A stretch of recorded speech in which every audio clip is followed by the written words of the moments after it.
Se você olha para o mapa da África Ocidental, você pode se perguntar por que a Gâmbia existe separada do Senegal. Não faria muito sentido os dois países serem um só? A Gâmbia, para quem não conhece, só engloba. Bem, veja, é basicamente uma zona à volta de um rio. Então, como essa pequena faixa de terra se tornou um país? Hoje, as fronteiras que separam e definem as nações africanas se baseiam nas linhas traçadas pelos europeus. Durante o período colonial, o território que hoje é o Senegal e a Gâmbia foi dividido entre portugueses, holandeses, franceses e britânicos. Isso nunca foi nada bom para as pessoas que vivem nessas fronteiras confusas. Para alguém dirigir da capital do Senegal, Dakar, a maior e mais bonita cidade, para uma cidade no sul como Ziguinchor, pode-se viajar 8 horas, mas cruzar a fronteira 2 vezes ou percorrer toda a Gâmbia, adicionando mais 5 horas. Não é de surpreender que, por esse motivo, o Senegal tenha frequentemente tentado se incutir na política gambiana. Mas falaremos mais sobre isso daqui a pouco. Então sim, a resposta realmente tem a ver com o colonialismo. O Senegal era uma colônia francesa, enquanto a Gâmbia era britânica. O Senegal e a Gâmbia mais tarde se uniram sob a Confederação da Senegâmbia, mas foi dissolvido depois que a Gâmbia se recusou a se aproximar da União. Então por quê? Olhando através de lentes geográficas, pelo menos parte do motivo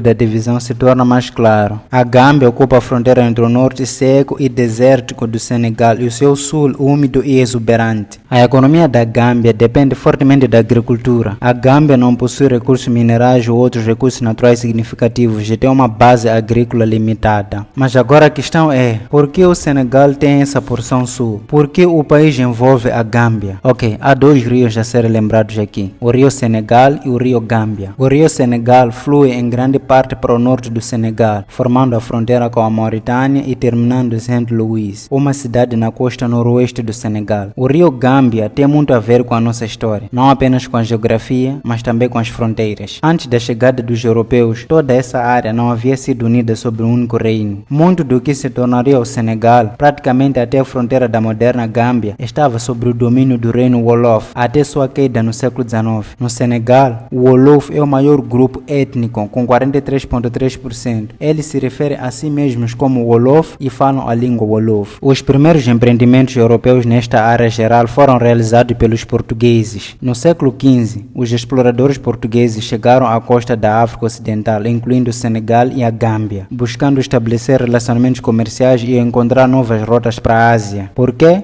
Porque na época havia uma alta demanda na Europa por temperos asiáticos e outros produtos de luxo. Enquanto os portugueses estavam envolvidos no comércio de escravos, seu foco inicial no Senegal e na Gâmbia estava em ouro e outras mercadorias. Eles estabeleceram postos comerciais ao longo da costa, inclusive na foz do rio Gâmbia, que se tornou um grande centro para o comércio de ouro, marfim e outros bens. No entanto, ao expandir sua presença na região, os portugueses também se envolveram no comércio de escravos. Eles capturaram e transportaram um grande número de africanos da região para trabalhar como escravos nas colônias portuguesas nas Américas. O comércio de escravos se tornou uma parte importante da economia portuguesa e eles continuaram participando dela até o final do século XIX. Além de seu envolvimento no comércio de escravos, os portugueses também tiveram um papel significativo na disseminação do cristianismo na região. Eles estabeleceram missões e converteram muitos africanos ao cristianismo, que tiveram um impacto duradouro na paisagem religiosa da região. No final do século XVI, os britânicos e franceses começaram a competir para estabelecer uma presença aqui, pois a região da Senegâmbia tornou-se um importante posto para o chamado comércio triangular, uma rota que além do ouro e marfim envolvia o comércio de muitos escravos para as colônias do Novo Mundo. Os franceses estabeleceram entrepostos comerciais aqui em meados do século XVIII. No entanto, durante a Guerra dos 7 Anos ou a Guerra Franco-Indígena, as forças britânicas assumiram os assentamentos franceses, criando a colônia da Coroa da Senegâmbia.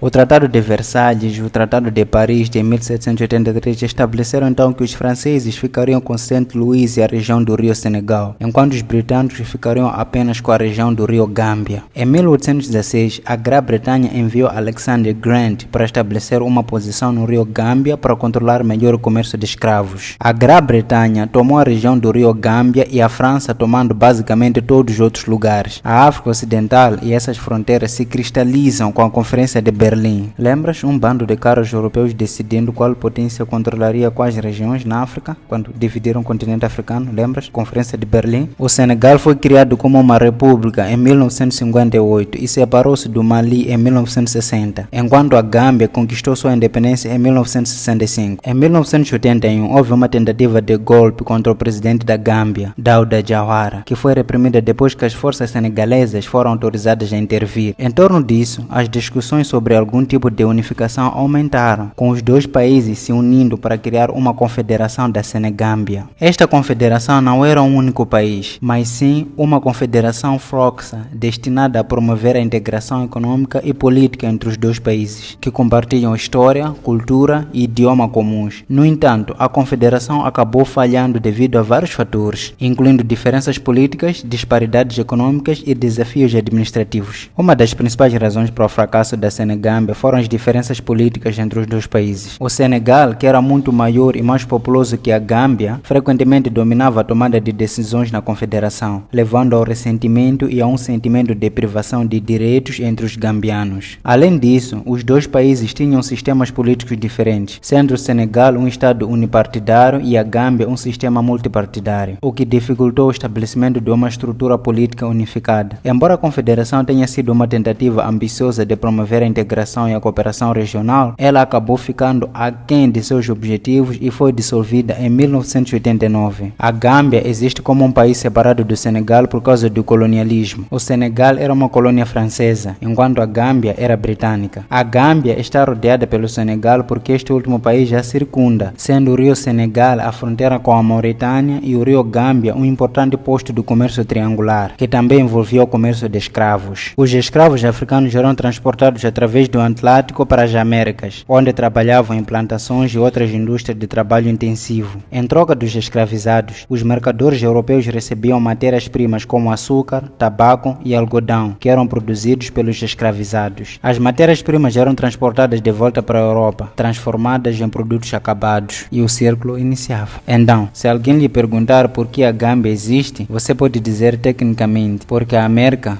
existe. Dê um like, se inscreva no canal.